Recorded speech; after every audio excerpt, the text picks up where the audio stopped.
Born in a log cabin, the son of a poor woodcutter who spent barely a year in school, and yet one day, became the President of America.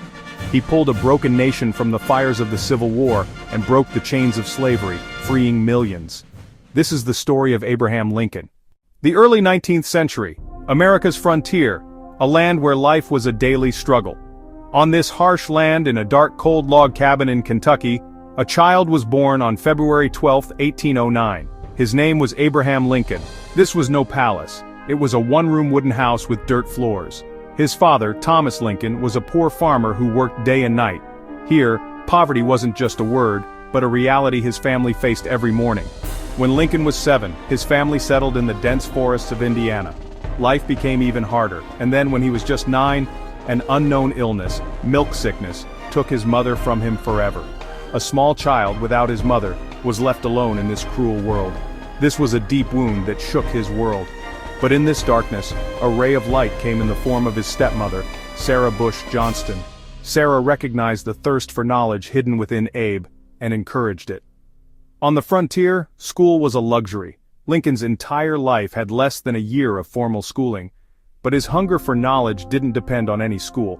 Books were his real school. He would walk miles just to borrow a book. Whatever he found, he would read it as if he had found a treasure.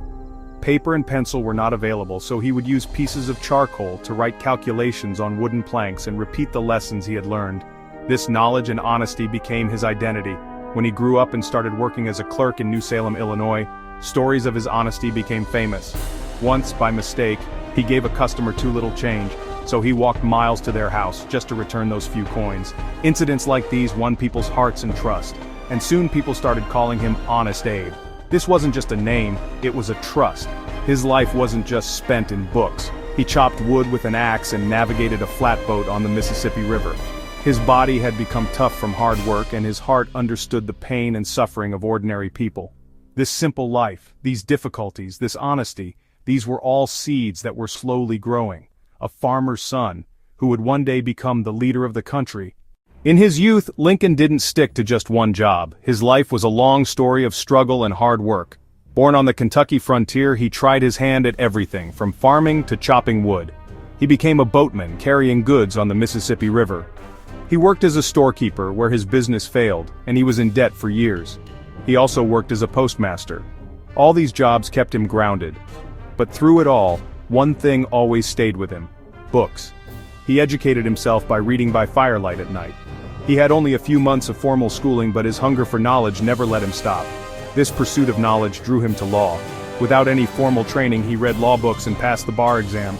As a lawyer, his reputation spread far and wide. People called him Honest Abe. In the courtroom, his simple language, storytelling style, and emphasis on truth had a deep impact on even the biggest judges and juries. He would ride on horseback through the villages of Illinois, fighting cases for ordinary people. His courtroom would become a stage, where he not only won cases, but also won people's hearts. It was during this time that he truly became known as a lawyer and a powerful orator.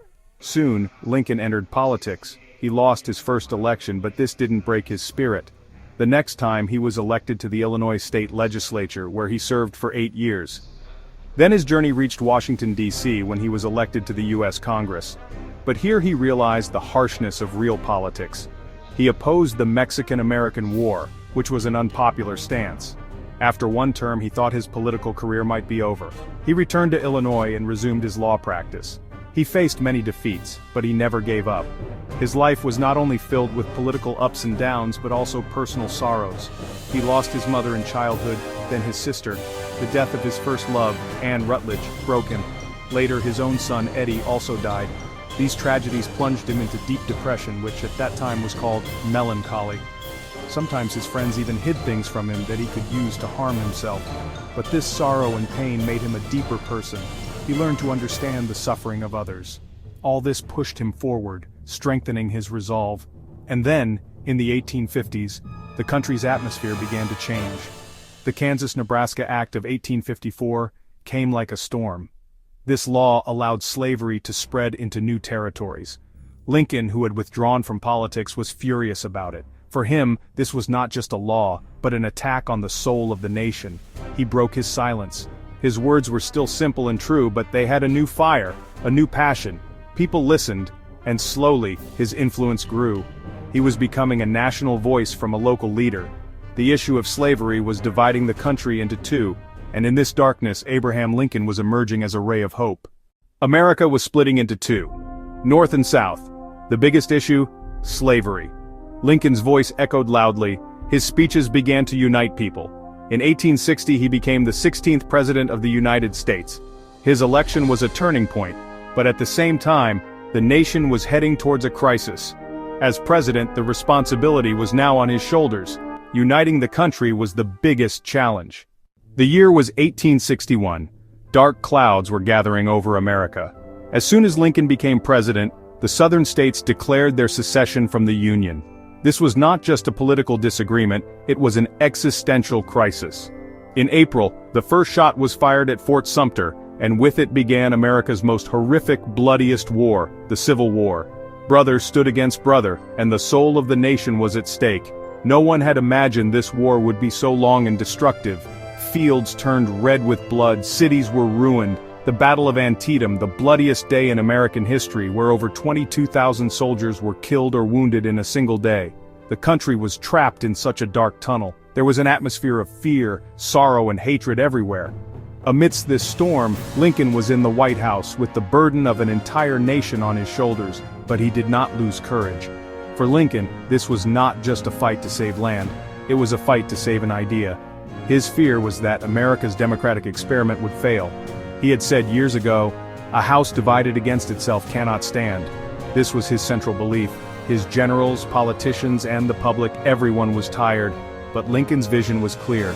Behind every decision was a moral clarity. His focus was to save the nation, to mend this broken house, no matter the cost.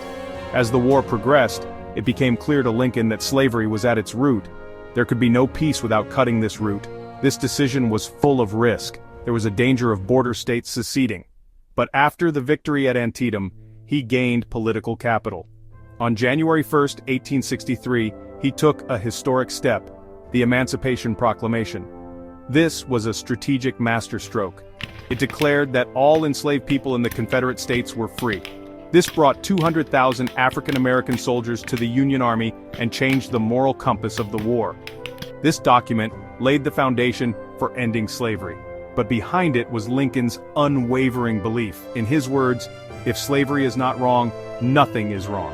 This step was a new dawn, a ray of hope. It changed the very meaning of the war.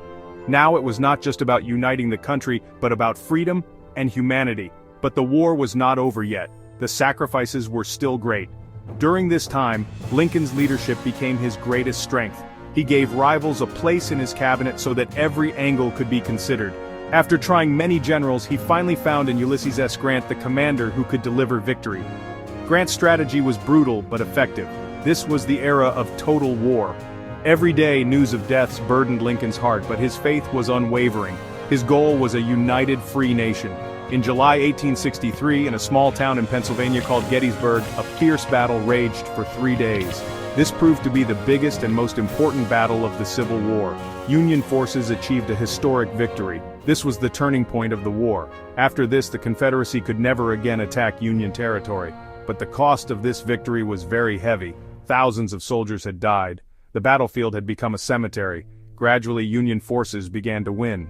Under Grant's leadership and Sherman's march to the sea, the South was broken. By 1865, the end was in sight. After 4 years of bloodshed, the dream of uniting the country was about to come true. But what was the true meaning of this victory? What would be the future of this country? Lincoln had already answered this. On the fields of Gettysburg, he gave a short 2-minute speech. But the real defining moments were yet to come.